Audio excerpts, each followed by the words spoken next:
Salut à toutes et à tous et bienvenue dans ce nouvel épisode du Coin du Chef Op. Aujourd'hui, on avait envie de vous parler d'un film sur lequel Ellie et moi on a eu la chance de travailler récemment. Un film pour la marque Zeiss pour présenter leurs nouvelles optiques, les optiques Nanoprime, qui sont des optiques compactes, légères, spécifiquement conçues pour les caméras Sony avec une monture E. Et on trouvait intéressant dans cet épisode de vous parler un peu de tout le processus qui nous a permis déjà d'arriver sur ce projet, et puis ensuite nos échanges, nos réflexions, mes envies en tant que chef op, les suggestions et idées d'Ellie en tant que chef électro, afin de vous montrer comment est-ce qu'on arrive au résultat des images qui ont été produites pour ce film. Donc si ça vous dit, je vous propose qu'on commence tout de suite. C'est parti. En novembre dernier, en novembre 2023, on était plusieurs à se trouver au festival Camérimage, qui est un festival en Pologne, dans la ville de Toruń. Et ce festival, il a la particularité d'être spécifiquement dédié à l'art de la cinématographie. C'est un endroit où c'est plutôt les directrices et directeurs de la photographie qui vont mettre en avant leur travail.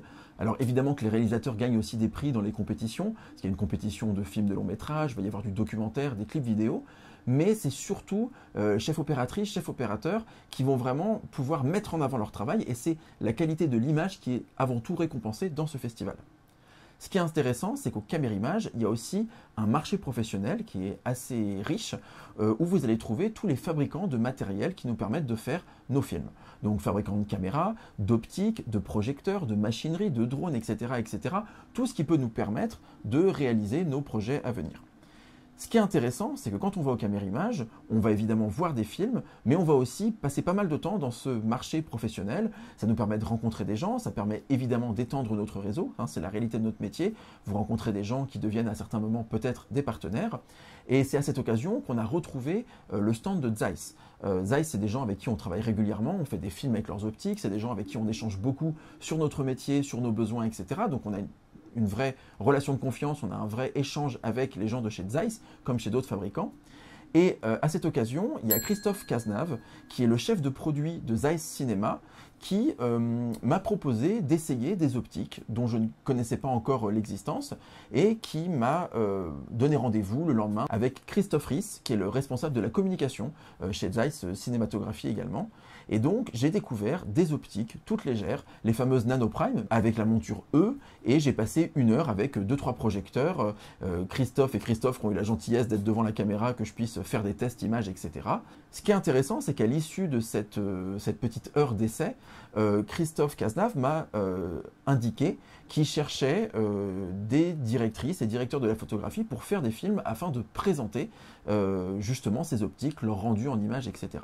Donc suite à ces essais d'optique qui étaient assez enthousiasmants, les optiques étaient quand même vraiment très très belles, je me suis dit que c'était un peu le moment de ne pas rater l'occasion, et donc je suis retourné à l'appartement qu'on louait à plusieurs en me disant il faut que je propose quelque chose très rapidement, parce que s'il y a d'autres chefs op qui sont pour certains avec des bien plus gros CV que moi, finalement je ne suis pas à mon avantage. Donc là ce qui peut être intéressant, c'est d'être parmi les premiers à proposer quelque chose, de sorte à ce que Zeiss se rende bien compte que en fait on est vraiment motivé pour faire un film avec eux et pour présenter leurs optiques. Donc je suis rentré à l'appartement et j'ai pu discuter avec Ellie qui s'y trouvait. Ouais, et du coup, dès que Vincent est rentré, il m'a un peu parlé du projet et tout ça. Et donc là, on s'est juste posé, on s'est balancé des idées. On voulait que ça parle à Vincent pour qu'il puisse se sentir bien avec le film et faire des belles images, à Zeiss et aux spectateurs. Donc on a balancé un peu plein d'idées comme ça. On est très vite tombé un peu d'accord sur des idées de matière à filmer. Vincent, il adore filmer les visages. On voulait tout de suite faire une histoire de famille, de souvenirs, quelque chose avec un peu d'émotion. Et filmer de la matière, surtout de la matière organique, ça c'est vraiment un truc qui nous plaisait. On est très vite tombé d'accord. On avait proposé d'autres matières à la base, du verre, du métal, des choses comme ça, qui auraient pu être intéressants avec les étincelles pour voir les caractéristiques des optiques. Et en fait, on est tombé sur le bois à un moment et on s'est dit que c'était quelque chose d'assez organique, chaleureux et que ça pouvait un peu parler à tout le monde, quoi. Alors il y a une deuxième chose qui est très vite devenue une évidence pour moi, c'est une fois qu'on s'était échangé les idées, qu'on avait finalement une vision assez claire de ce que pourrait être cet atelier si on pouvait faire ce film très chaud, très organique, un peu nostalgique, très poétique, C'était intéressant, si on fait un film qui présente la qualité d'une optique, c'est de mettre cette optique dans des environnements et des situations très différentes. Et donc il semblait intéressant de faire une sorte de revers, de pendant de cette scène très chaude, très organique, dans quelque chose qui va être plus froid, qui va être moins lisse. Et donc l'idée c'était peut-être de proposer aussi des scènes en extérieur, tournées à l'épaule, sans lumière, uniquement en lumière naturelle, afin de montrer aussi comment ces optiques réagissent dans des conditions et des situations extrêmement différentes l'une de l'autre. Donc, une fois que la discussion a eu lieu, il y avait encore cette notion de timing. Il faut faire vite, il faut que je sois un peu le premier à proposer à Zeiss quelque chose. Donc, on était le soir, j'ai passé une grande partie de la nuit à créer un dossier, à écrire un dossier avec un mood board, avec des propositions d'images, avec une proposition d'histoire, de sorte à ce que le lendemain matin, Zeiss recevait une proposition de dossier avec une histoire qui s'appelait Honoring, qui est le nom du film au final, et qui propose à la fois différents environnements, une forme narrative, et qui maintenant était quelque chose qu'ils allaient lire et étudier, et donc là il ne s'agissait plus que de patienter. Quelques jours se passent, il me semble 2 jours, et 2 jours plus tard, j'ai Christophe Cazenave qui vient me voir et qui me dit qu'ils ont envie de faire le film, que le dossier leur plaît, et qu'on part ensemble sur ce projet-là. Donc à ce moment-là, il y a quelque chose qui vraiment bascule, c'est que pour l'instant on était dans la proposition, l'offre d'un projet, et là on va entrer dans la prépa en dur. On sait qu'on a quand même peu de temps, les optiques sortent début février, il faut que le film soit prêt en avance, et faire un film, même si c'est un film court, ça prend du temps. On a heureusement été aidé par Hélène Deroux, qui est une réalisatrice qui travaille aussi, qui fait des missions pour Zeiss, et qui là a vraiment assuré la mission de productrice exécutive, et qui nous a permis de pouvoir mener le projet de bout en bout. Donc à ce moment-là, avec Ellie, une fois qu'on a célébré le fait qu'on va faire un film pour présenter ces optiques, vient la question très concrète de la prépa et notamment de la liste lumière. Et donc là, Vincent revient et il m'annonce que Zeiss est partant pour qu'on fasse le film. Et il me montre donc son fameux dossier avec ses images de référence. Et on commence déjà à parler de lumière, même si pour l'instant on n'a pas de décor, on n'a pas de comédien, l'histoire n'est pas encore finalisée, peaufinée, on n'a pas de scénario ni de découpage. Mais comme on va tourner au final moins d'un mois après être venu de Caméra Image, il fallait faire un peu vite, donc on parle de liste lumière. À ce moment-là, en voyant les images de référence, je vois tout de suite de quoi Vincent veut parler. On se renvoie un peu la balle, on se donne des idées l'un l'autre, et on fait un premier jet qu'on envoie au loueur. Et en attendant, Vincent cherche les décors pour qu'on puisse un peu avancer sur la prépa. Oui, parce qu'en fait, situation un peu particulière, d'habitude un chef-op travaille avec un réalisateur, et là dans cette situation, parce qu'on a peu de temps, parce qu'il faut être très rapide, et parce que j'ai aussi écrit cette proposition d'histoire, un peu naturellement je me retrouve à réaliser ce film, qui n'est pas quelque chose dont j'ai l'habitude, mais je sais aussi que je suis bien entouré, et donc je me retrouve à aller chercher des décors, et je finis par trouver un décor lors d'un repérage qui correspond exactement à ce qu'on cherche. C'est l'atelier en fait d'un tourneur sur bois qui s'appelle Jean-Claude Charpignon, qui est quelqu'un qui est assez connu dans le métier des tourneurs sur bois. Et en fait, grâce à ce repérage, je peux commencer à faire des storyboards. Storyboards qui me permettent d'apporter du contenu à Ellie pour nos discussions, en fonction de moi, mes avis en tant que chef opérateur, les envies de lumière, et pouvoir affiner cette fameuse liste qui est vraiment quelque chose qui est essentiel lors de la préparation du film, avoir une liste lumière qui correspond à nos besoins. Et donc là, Vincent revient de repérage, il me montre les photos de l'atelier avec la disposition des fenêtres et tout ça, pour qu'on puisse vraiment avancer concrètement dans la prépa lumière. Donc à ce moment-là, on commence à faire les plans de feu et à verrouiller cette liste lumière pour pouvoir l'envoyer au loueur et la valider. Donc dans cette liste lumière, on va retrouver des projecteurs HMI qui reproduisent la température de couleur de la lumière du jour, qu'on va utiliser pour les extérieurs, pour les entrants et les raies de lumière qui vont se matérialiser dans l'atelier. On va retrouver des projecteurs LED qui vont nous servir aussi pour l'extérieur et pour l'intérieur, pour des petits projecteurs d'appoint.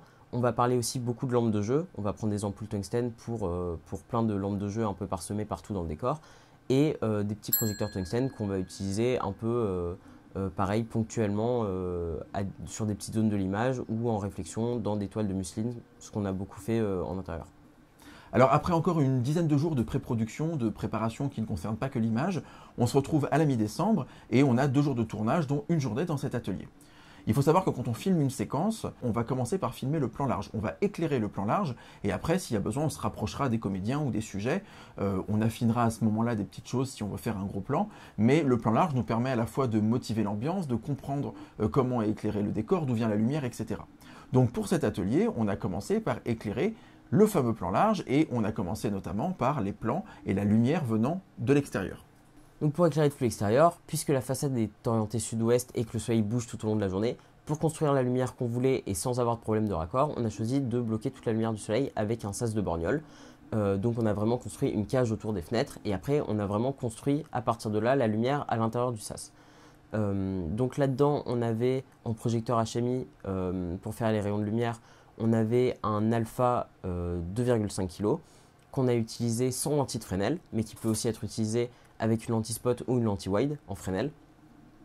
On a utilisé ça pour pouvoir couvrir toute la fenêtre qui était quand même assez large. Et après, à côté, sur les deux autres petites fenêtres, on a utilisé des jokers 1600 avec des lentilles de Fresnel.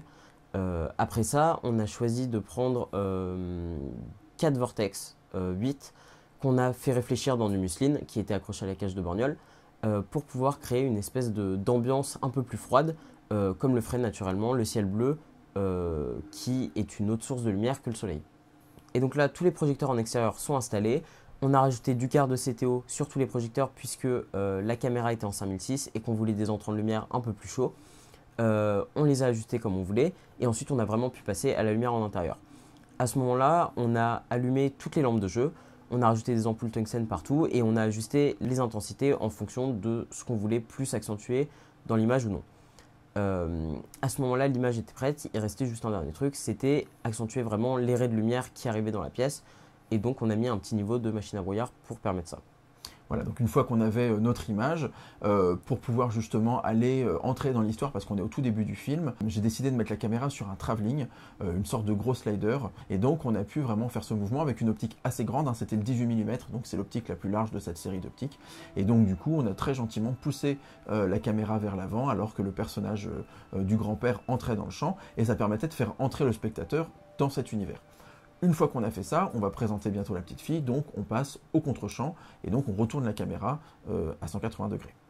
Et donc à ce moment-là, la lumière ne change pas tellement en extérieur, on réajuste juste un petit peu pour être un tout petit peu plus en contre et avoir une lumière un petit peu plus jolie qui dessine un petit peu plus les meubles et la petite fille sur le contre-champ. Et on voit aussi une porte-fenêtre en arrière-plan. Donc dans cette porte-fenêtre, on a juste balancé un petit Aladdin qui permettait de faire vivre un petit peu la pièce qui était derrière et pas être complètement dans le noir.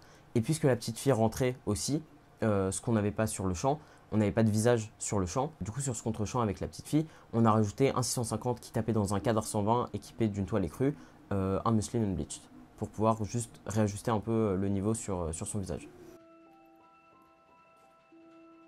Alors une fois que ces plans larges sont dans la boîte, eh ben on va se rapprocher des personnages pour pouvoir continuer de raconter notre histoire. Et de manière générale, on a fait beaucoup d'ajustements. La première chose, c'était les lampes de jeu, les ampoules tungstène qu'on avait mis dans les lampes de l'atelier, des lampes qui avaient une sorte de cou amovible et qui permettaient de s'approcher ou de s'éloigner. Ces ampoules-là, on les a aussi dimmées, ça veut dire qu'on a réduit leur intensité en électricité. Ça a augmenté un peu la température de couleur parfois, mais ça nous permettait d'avoir une image comme on le souhaitait. Des fois, on échangeait les ampoules pour obtenir vraiment la couleur qu'on souhaitait. Parfois, ces ampoules, on les a aussi diffusées avec ce qu'on appelle du coup la muslin unbleached, qui est donc une sorte de toile écrue qui peut servir soit pour de la réflexion, soit pour de la diffusion. Et c'est une toile qui n'est pas complètement blanche et qui est plutôt bien pour les peaux. Et cette toile, on l'a aussi utilisée en général dans les plans serrés avec un projecteur tungstène 650 watts qu'on envoyait en réflexion, en bounce, sur ces toiles écrues de manière à envelopper le visage, avoir quelque chose qui soit rond, qui soit doux et qui permette de mettre en valeur les comédiens du film, de sorte à ce qu'on puisse vraiment les mettre en valeur.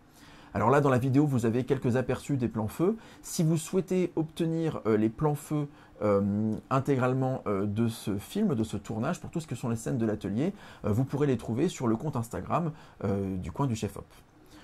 Donc voilà pour cette vidéo, on voulait vous lever un peu le voile sur tout le processus pour le film. Pour conclure ce film, une fois qu'il a été monté, il a fallu passer par l'étalonnage, évidemment d'abord le montage, et il a été projeté début février donc dans un salon à Paris, ce qui a permis vraiment d'être lancé en même temps que l'annonce de ces nouvelles optiques. Et c'est vrai que ça a été une sacrée aventure, hein. Pendant 3 mois, on a vraiment un peu vécu que pour ce film et on a travaillé que sur ce projet-là. Mais c'est vrai que c'est assez satisfaisant et ça nous paraissait intéressant, ça me paraissait essentiel de pouvoir partager avec vous sur cette chaîne du coin du chef-op un petit peu tout le processus qui nous avait mené aux images que vous voyez maintenant. Donc si jamais vous avez encore des questions, s'il y a des choses qui ne sont pas claires, n'hésitez pas à nous envoyer des messages, à nous laisser des commentaires. On sera un plaisir d'y répondre et de faire en sorte que vous soyez, voilà, éclairé sur l'intégralité du processus qu'on a suivi. Voilà, donc merci Ellie, meilleur chef électro de la Terre. Et écoutez, je vous souhaite une bonne journée et je vous dis à très bientôt sur le coin du chef-op. Salut!